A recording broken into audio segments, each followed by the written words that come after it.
IFM News Police Report. Impalagip manen ti Ilocos Norte Police Provincial Office ti ordinansa anaputar pakasaknan iti panaginom karagit kan kalsada wenno pampubliko a lugar iti arak daytoy ket kalpasan nga imbili ni Secretary Juanito Victor Remulla a maipawilen ti aginom ti arak ken aguyos iti kalsada. Bawal na ang mag-inom sa kalye. Bawal na ang maglatag ng mga silya at ng mga lamesa sa mga kalye at mag-inuman. Doon na nanggagaling, number 1 ang away, number 2 ang sexual harassment. Bawal na. Kaya sabihan ko ang lahat, pasensyahan tayo. Pag kayo mag-inuman sa kalye, uhulihin namin kayo.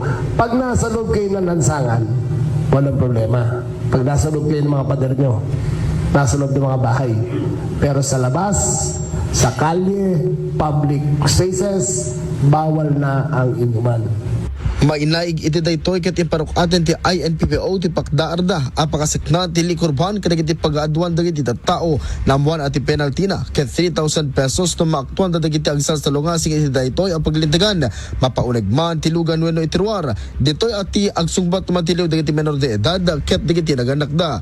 Mainaig iti daytoy ket dagiti publiko a lugar ani baga ket plazas, public markets, public parks, monuments, alleys, streets, sidewalks, pier, barangay halls and streets, city, provincial, ken national roads.